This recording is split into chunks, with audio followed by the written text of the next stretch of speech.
কথা শুনবেন না। সে কি কথা বলতেছে? সে তো কথা বলার আগে চলে যাচ্ছে। আপনারা যে বুঝে আমাদের দেখান, পত্রিকায় আসেনি, টিভিতে আসেনি। বাংলাদেশে 3 ধরনের বিশ্ববিদ্যালয়, একটা স্বায়ত্তশাসিত, একটা সরকারি বিশ্ববিদ্যালয়, একটা বেসরকারি বিশ্ববিদ্যালয়। এটা অটোনোমাস বিশ্ববিদ্যালয় সিদ্ধান্ত বিশ্ববিদ্যালয় নিবে। আমাদের ইউনিভার্সিটি কন্ট্রোল করার অধিকার তো আপনাদের নেই। আমরা সরকারি ইউনিভার্সিটি না। বিশ্ববিদ্যালয় সিদ্ধান্ত বিশ্ববিদ্যালয় ইউজিসি নিবে না, শিক্ষা মন্ত্রণালয় নিবে না এই বিশ্ববিদ্যালয় সিদ্ধান্ত। আমরা যেহেতু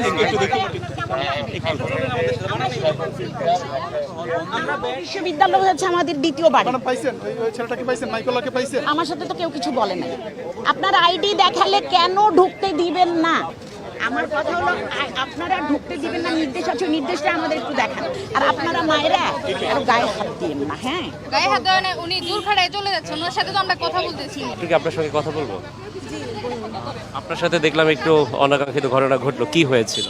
আমি হচ্ছে হসপিটাল থেকে, আমার বাবা হচ্ছে হসপিটালে, তো আমি হলে এন্ট্রি করবো আর কি, মানে হলে যাওয়াটা আমার দরকার এখন। আমি হচ্ছে 5-6 দিন ধরে হলে আসতেই পারছি না কোনোভাবে। আজকে এসে দেখি যে এই জায়গায় এন্ট্রিতে আমার কাছে আইডি কার্ড আছে। আইডি কার্ড থাকলে তো আমাকে আটকানোর কোনো কথা না। আর হল যে বন্ধ, হলে প্রচুর পরিমাণ শিক্ষার্থী এখনও অবস্থান করছে, তো আমাকে এখন হলে যেতে বাধাটা কিসের? এখন পর্যন্ত বিশ্ববিদ্যালয় কর্তৃপক্ষের যে সিন্ডিকেট সভা, সেখান থেকে এখনো মনে হয় সিদ্ধান্ত আসেনি। এখনো সিদ্ধান্ত আসেনি যে হল বন্ধ কিনা বা বিশ্ববিদ্যালয় বন্ধ কিনা। ইউজিসি সিদ্ধান্তে তো আমাদের বিশ্ববিদ্যালয় চলে না। তো বিশ্ববিদ্যালয় বন্ধ না, হল বন্ধ না, তো আমার ক্যাম্পাসে আমি কেন ঢুকতে পারবো না? আমার ক্যাম্পাসে কেন পুলিশের সম্মুখীন হইতে হবে আমাকে? এবং এখানে যাওয়ার সময় কি আপনি আপনার পরিচয় দিয়েছিলেন? হ্যাঁ, আমি আমার পরিচয় দিয়েছি যে আমি এই বিশ্ববিদ্যালয়ের, আমার কাছে আইডি কার্ড আছে, সেটাও বলেছি। তাও আমাকে আটকে রাখা হয়েছে ওখানে।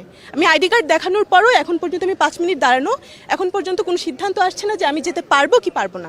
আপনার ব্যাগ নিয়েও টানা? হ্যাঁ, আমার ব্যাগ নিয়েও টানা হেঁচড়া হয়েছে।